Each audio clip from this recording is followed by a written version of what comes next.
D'accord, Jean-Luc Robert. Mais pourquoi décrivez-vous ce fantasme comme collectif? Alors, bonne question. Eh bien, je pense qu'il nous faut sortir du fantasme que nous pouvons, au nom de l'égalité et de notre bonté d'âme, avoir tous les mêmes rôles. Je vous donne un exemple. Par exemple, une entreprise ne peut, comme je l'ai dit, fonctionner que parce que les rôles sont différents et parce que les leaders se trouvent à sa tête et mènent la barque.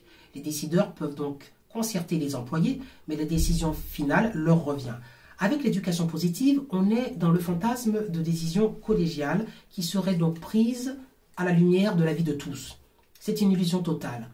Pour poursuivre mon analogie, la voix d'un jeune qui vient d'être recruté, imaginez par exemple dans une entreprise toujours, serait intéressante pour la personne d'expérience, pour finalement éclairer à la lumière d'un nouvel arrivant ce qu'on pourrait modifier. Mais est-ce que pour autant ce jeune ne devra pas accepter que les aînés et les leaders de l'entreprise, au nom de l'expérience qu'ils ont, n'aillent pas dans son sens? Est-ce qu'il ne devra pas se plier finalement à une expérience qu'il n'a pas? Il sera lui-même légitime dans quelques années à ne pas donner satisfaction aux requêtes des jeunes qu'il devra former.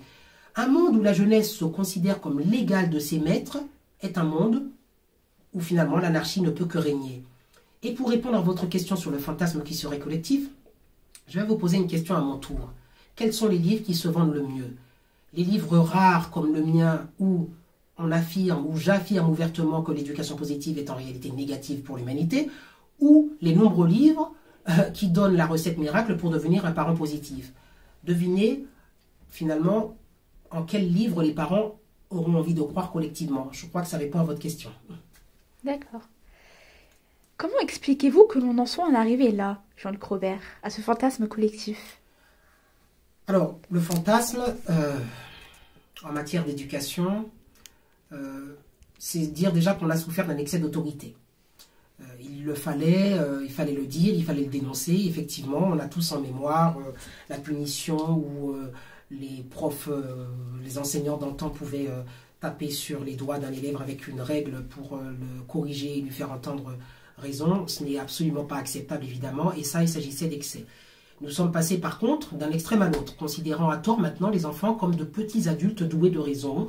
Et ça, je pense que le discours doltoïen a sa part de responsabilité. François Dolto défendait effectivement l'idée que l'enfant est une personne et que finalement, ça a correspondu à l'après-révolution de 1968, à finalement ce qui a été un basculement dans l'éducation, puisque aujourd'hui, par définition, moi je dirais que l'enfant est une personne, certes, mais une personne immature.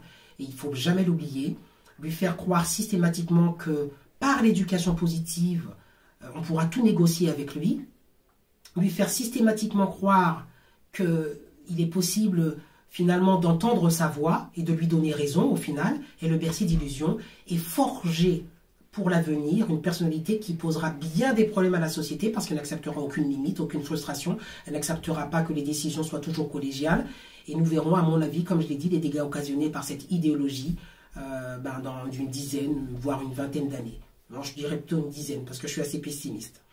Mais l'éducation positive n'est pas le seul mythe que je dénonce dans mon livre, Kenza. Oui, c'est vrai. Ouvrons donc le chapitre de l'inclusion scolaire. Pourquoi est-ce que pour vous est-ce un mythe? Alors,